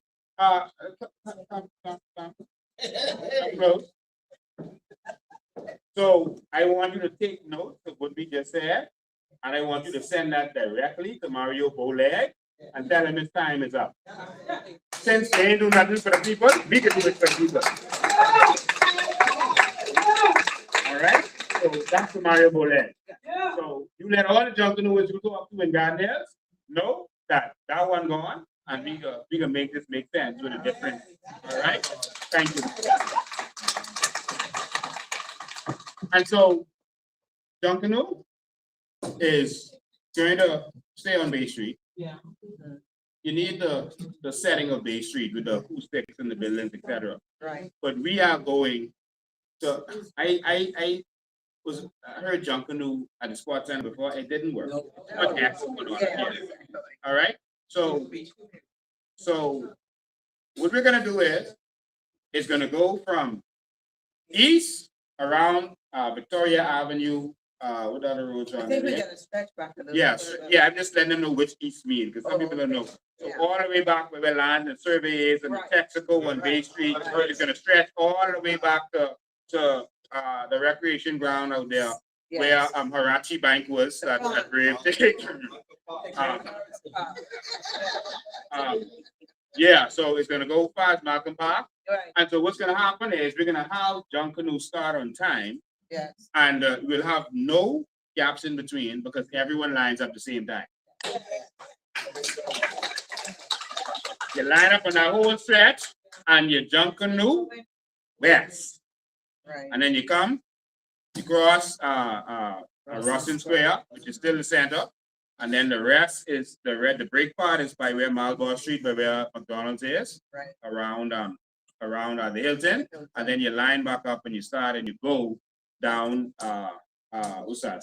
Bay Street, heading towards From Margaritaville. heading towards Awaki and Right. Fort Charlotte, those areas, and that's where we're gonna have a big festival. Yeah. And this is gonna be the culmination of a 7-day festival. Wow. So it's gonna be 7 days from Boxing Day all the way to New Year's. Every day there'll be a full culture. Something on display. We are going to. I didn't plan this year. I didn't plan to talk about this. But we are going to, but since Pinta, in culture and we want to talk about that. Yeah. We are going to build state-of-the-art, real Junkanoo facilities. Shacks no more. They are going to be Junkanoo facilities. Huge Junkanoo facilities on the eastern side of Bay Street. So after you pass East Street, all that dead area, there's gonna be Junkanoo shacks in that area that the tourists can come off the ship and walk right there and be able to see the fellas making the Junkanoo costumes, participate in making Junkanoo costumes, and be able to see past costumes instead of them breaking up in the road. Past costume, a proper, stylized, fancy, looking like a display in Dubai.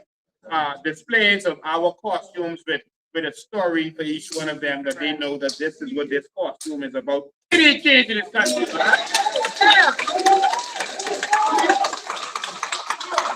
Now, And hold on one more. And those they say we now have 12.5 million tourists. It's people on the ship, they ain't coming out. All right? But we're gonna increase tourism to 30 million because of the plans that we're putting in. But all of those tourists are now gonna be able to pay to go into those real Junkanoo museums. all season, they'll be making authentic Bahamian souvenirs. We won't have souvenirs in the straw market made in China. They'll be authentic Bahamian souvenirs. Hold on, you stand right there. Look good. Hold on, right there, right there. Come right back.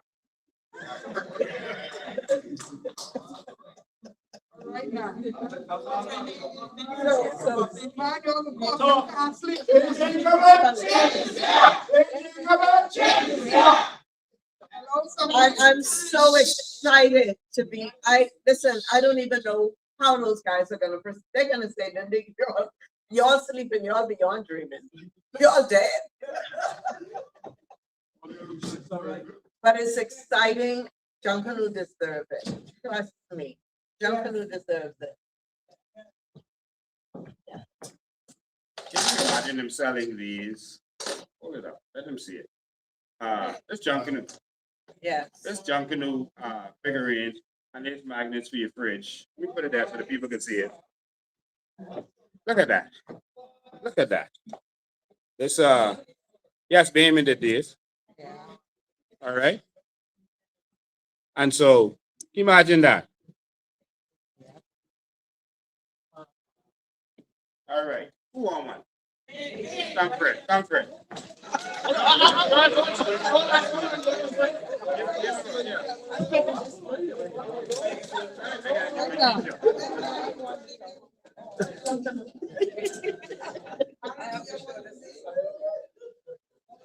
Can you imagine that? Can you imagine that? They go in the museum and they're able to buy these things right there, same city. And then it's gonna be Junkanoo. Yo, sorry, I take over and hijack this event. But I think people need to hear this. Yes. There's going to be Junkanoo every day on Bay Street. Every day. Every day. Bay Street is going to be closed to traffic. And there will be Junkanoo. When you go to, who been to Disney World or Universal? Every hour or so, they have a parade where Mickey Mouse and all them coming out. They have a schedule. And so you can experience Mickey Mouse and them. Your children can experience it. When I say Mickey Mouse is good, look right up at me. What attention. Boy, she checked me all night. I say Mickey Mouse and it was over. Like, hold on, that's my thing. And so we're gonna be doing the same thing on Bay Street, including having the ports to have changing of the guard activities and the cannons going off every day. We gotta do something in this country, man. We're not consistent. All right? I know you didn't talk today, but anything you want to say? Because Miguel gone. We ain't even talking with Miguel. And Marvin Dames, I don't know where they think they're going with him. You need to come with our $17 million first. Yeah. Right? Yes. Well, what I want to say, and I must say this, Mr. President, because I'm always chided for only talking about Junkanoo in culture, whereas culture consists of so much more. All right? You have the performing arts, you have the choirs, from the children's choirs to the Bahamas National Youth Choir. And you have the musicians and entertainers. You have the writers. Okay, you have those who are now interested in doing short plays and movies. So we want you to know that we are not leaving anyone out. And when you come to the Ministry of Culture, it's gonna be an experience in and of itself. You can go to the Department for Junkanoo, the Department for Music, the Department for Dance, and they have directors who will be able to answer all of your questions. I didn't sleep on this and I didn't dream, and now I'm manifesting. Come on. Someone, I just missed a look down just now and I saw a comment. Someone said a junk blue every day would make it boring. That ain't for you every day. It's All right. tourists. The parades at Disney World and Universal, that's an ongoing thing. It's constant entertainment.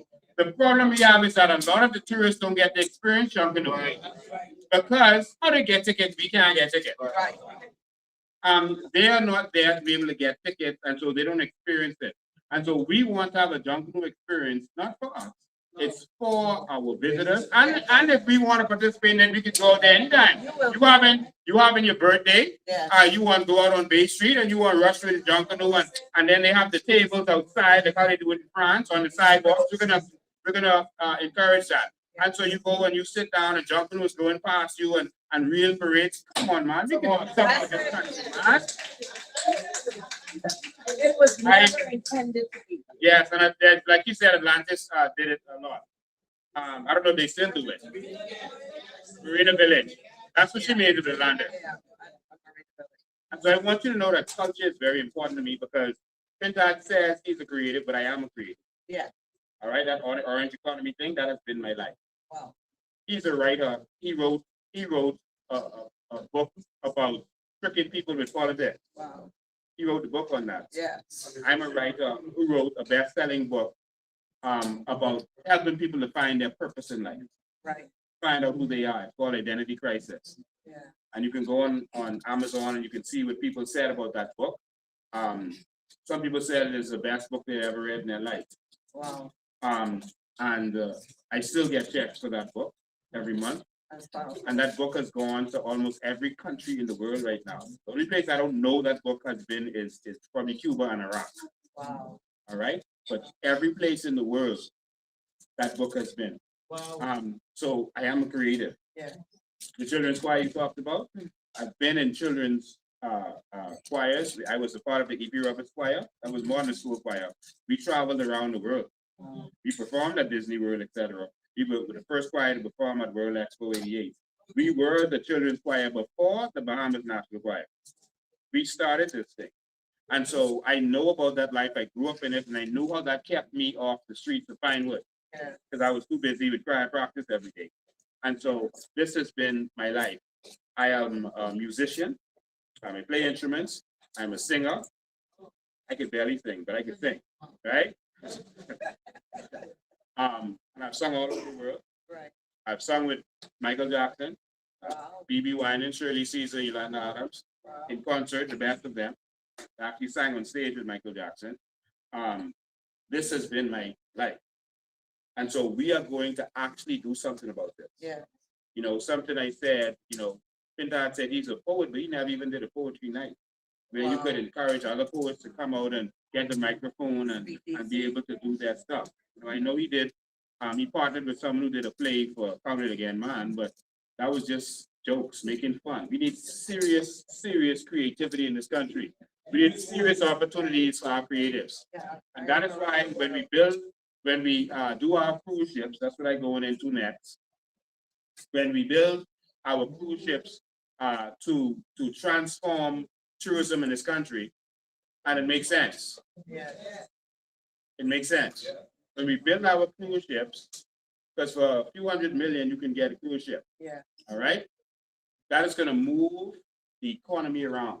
Right now, these tourists are not coming off to the ship. And the next problem is that we've given the ships their own islands where they don't have to bring the money here.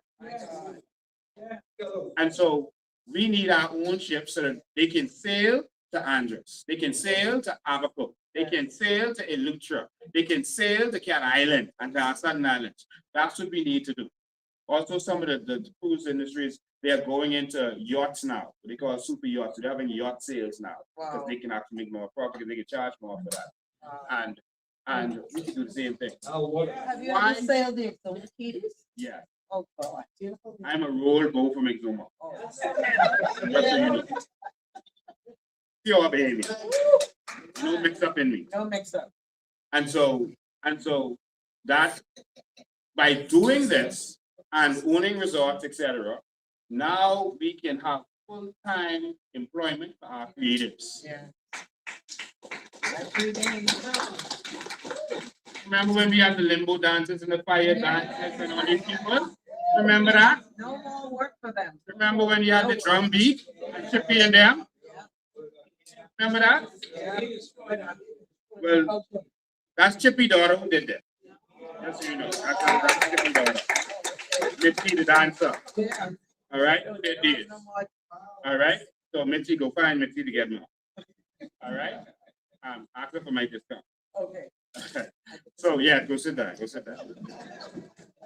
So that's Mama Mariah. I'll give her a round of applause.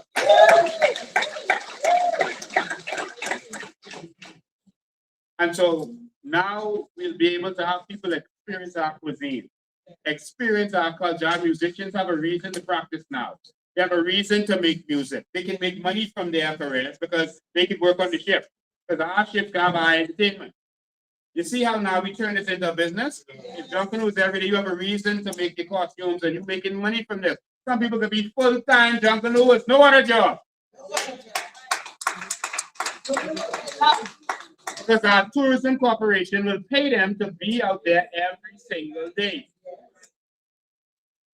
All this country needs is vision, and it's not going to come from the PLP and F&M. I heard Dr. Minnis, Dwayne Sands, and the PLP agreeing on something. They are saying that we need to get rid of national health insurance. Anytime. They are saying we need to cut that back and then get rid of that. That's what I understand by what they said. Now, Dwayne Sands and them say it's going to cost 500 million. Now listen carefully. 500 million for everyone to get free health care. That's catastrophic health care. That's cancer, that's heart attack, that's anything you need, any surgery you need. Kidney transplant with everything.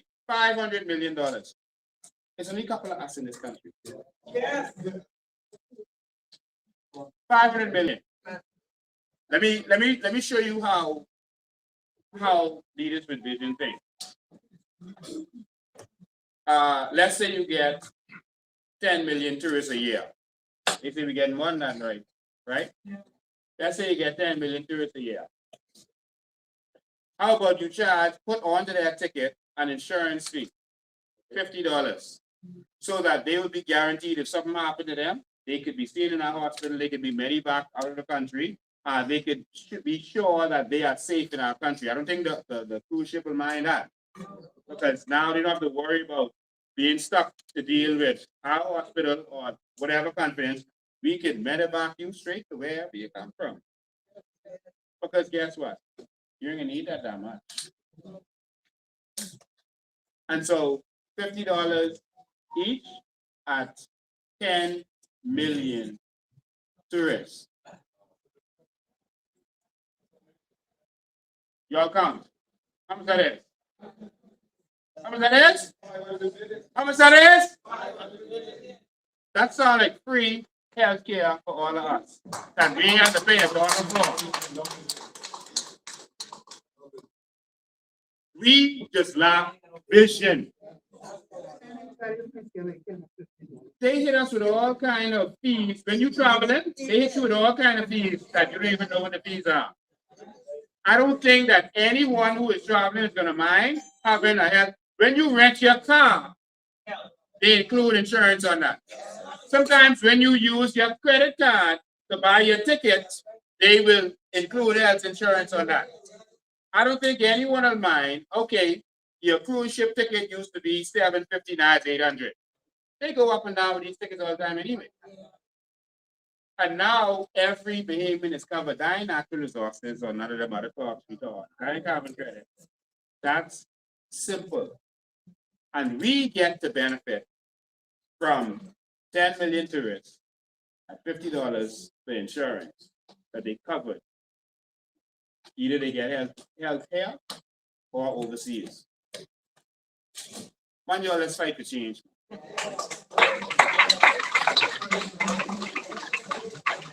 And if you don't want to start out with the free health insurance, and that's the money for your hotel right there. Sorry, not your hotel, your hospital. They begging the Chinese, dancing up and down with the Chinese, like rude children. And people so impressed with that. Dancing up, monkey caper for the Chinese. No dignity.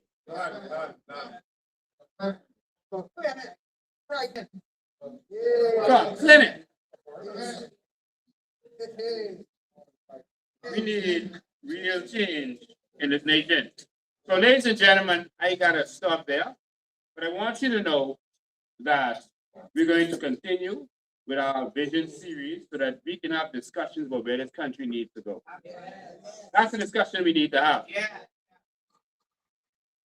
We know they corrupt. We've experienced their corruption. We're the victims of their corruption. America for sure is our corrupt days in a minute.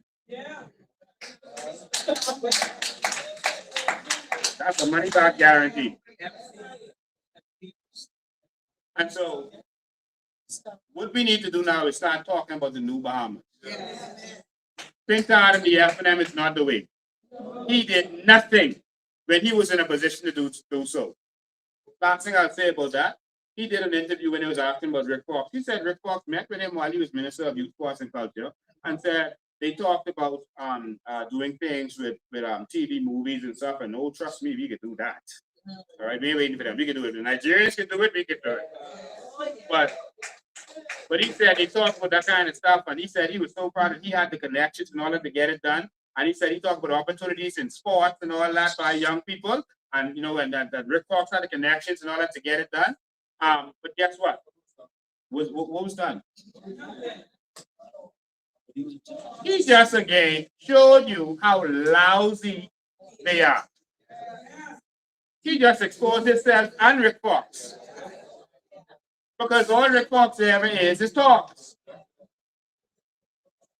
All he is talks. Every business he touches evaporate. That's my opinion. He come for our land. He come for our carbon credit. But he can't have it. Because I should have run him out of town.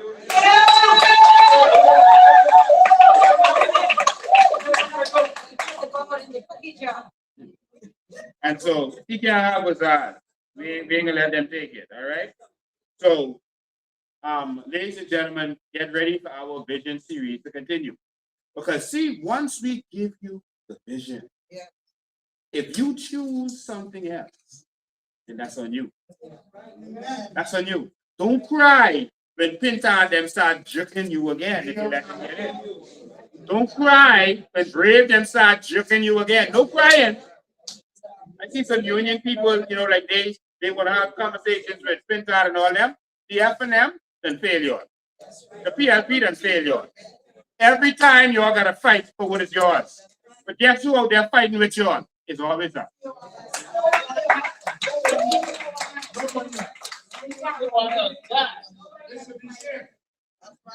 And so saying that the PLP got to go, so we need to swing to the FNM. I'm trying to get swing again. Ladies and gentlemen, we will see you all every Sunday. Election is coming up soon. We're going to be hearing from more of our candidates. We want you to join us every single Sunday. Right here. Join us right here. So that you can get the information to go and spread the good news. The way we are going to win this election is not the old way. It's going to be mouth to ass. They could block us in the media, They can twist stories in the media, but they can't block you from talking to your friends and family. If roughly 10,000 persons voted for persons the COI endorsed last election, then if each of you get 6 people, that's 70,000. The PLP won last time with 66,000. I mean, we already got more than they had last time. Think about that. It's that easy. So all I want you to do, forget 6, because some of them might lie to you. Go for 10. Get your 10 family, friends, and co-workers. The people in your church, the people in your lodge, your neighbors. This ain't time to be shy. This your country's in trouble. And so you have to spread the message. Some people say, oh, Lincoln, you all need to go in the parks, etc. Going in the parks don't mean that people coming out of their house will come in the park. That's the whole way. But guess what? You talk. You spread the message. I'm not saying we ain't getting in the park. We're going in the park. You got our equipment coming right now. We're getting ready. But what I'm saying is, what's going to do this is you. You know 10 people. You get your 10. Get your 10. And that gives us 100,000. That will be the biggest landslide in behavior history. Get your 10. All right? And so we know that we can do this. We believe that we can do this. Don't let these people talk no nonsense about the F&M or that the COI is going to cause the PLP to get back in. We don't need none of them to get in. We gain for the whole hall. We gain for the whole hall. And so we done try the F&M.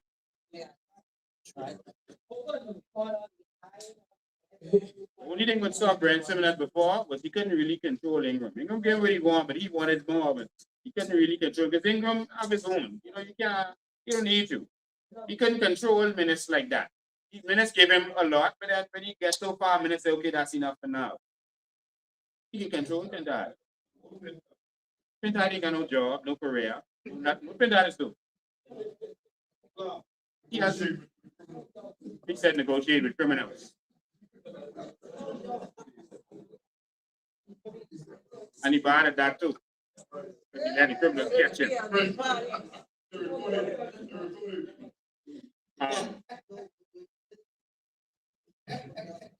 They say they don't work for the few because they're trying to misdirect you. Brent Simmons at week. He's never endorsed a candidate before. He didn't endorse Minute. He didn't endorse Ingram. This is the first time. You know why? This is puppet. And they going to take Andres. They are going to destroy Andres if we let them get back. For those who say that the immigration is out of control, so Brave got to go, so put the F&M. The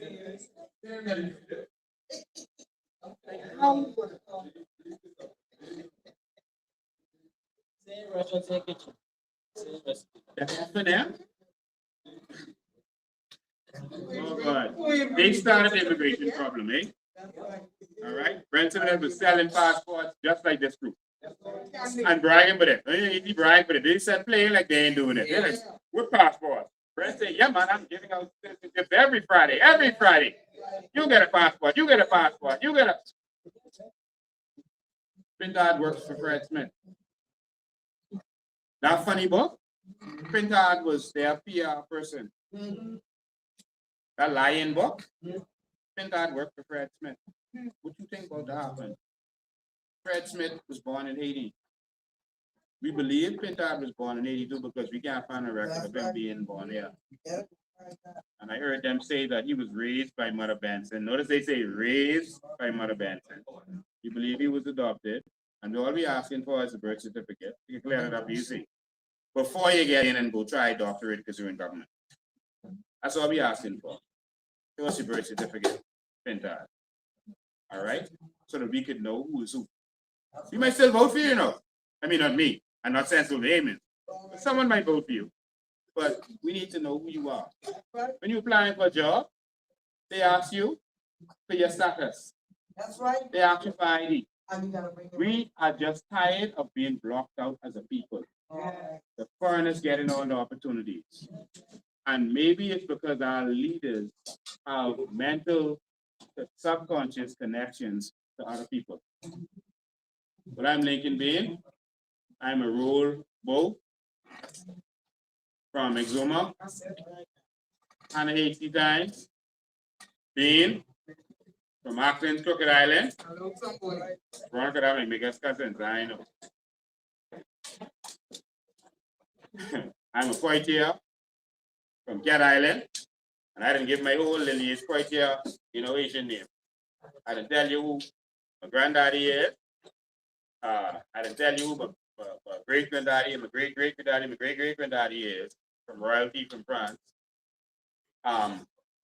So I'm a pure Bahamian. And I love my Bahamian people. And that's why I am on bail right now. To fight for your children.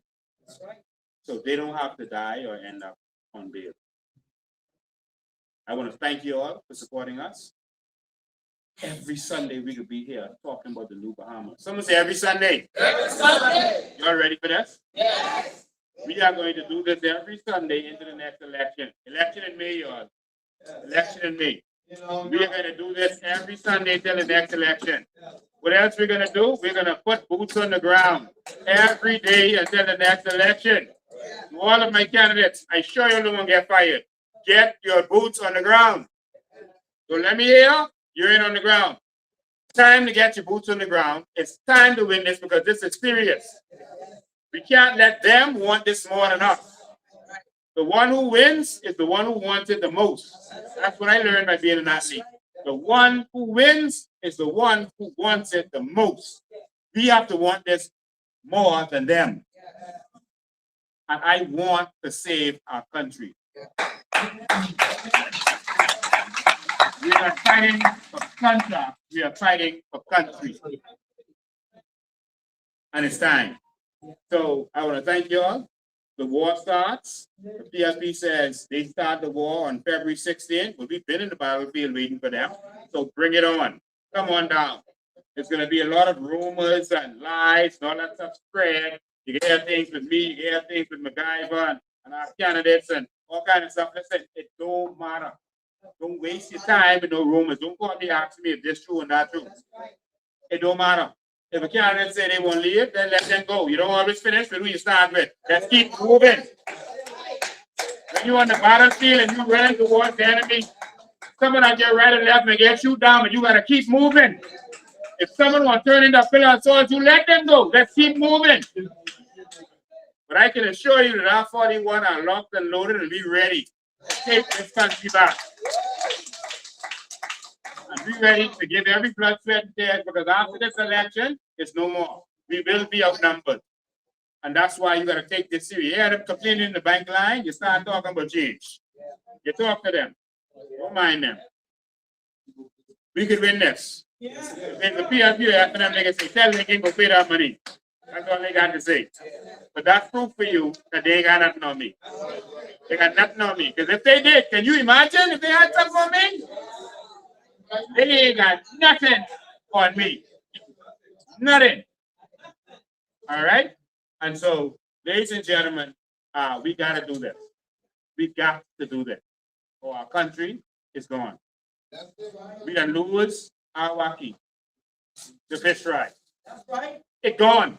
That's right. For now. They done take that over. We done lose our island. The mom and pop stores, we done lose. To the Chinese and Asians. A Bahamian woman wanted to sell Valentine's stuff on the side of the road by her house. They make up, pack up, and move everything. But they got them other people selling bed and things, everything, bed and set, everything out of the road and no one touching them. I want you to know that I can fight for you all, eh? They need to be the most powerful people in this world. Because you will have a whole government behind you. Every single one of you will have the power of a whole government. behind you. Whether you want to go into business, you got a whole government behind you. You got your land behind you, your grants behind you.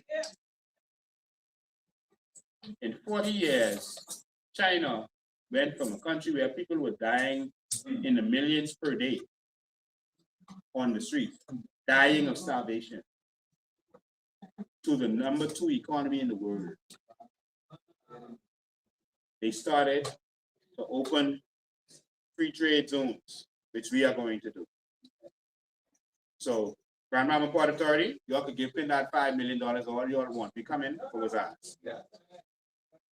They started that, and then they started to empower their people. They started Shenzhen, somewhere where I grew up as a young man. All right, I used to go there a lot. Shenzhen population in 1979, the population was 30,000 people. Now, their population is tens of millions. Tens of millions. And it is the electronics capital of the world. And they did it by empowering their people, brands. Whatever you need the land, we'll do it. Let's get it done. Come on, man. I want to empower you. $100,000 ain't but bribing you for election. That was a PRB idea, but we want money in your hand because you all have the dreams and the vision. I wrote the book on purpose. I want to empower you to live your purpose. Because you and your family can put that money together, and some talented person in your family with a great idea, y'all can put that money together and take a risk on that. And guess what? If it fails, you know, another 100,000 come in there the next year, and you'll be right back at it.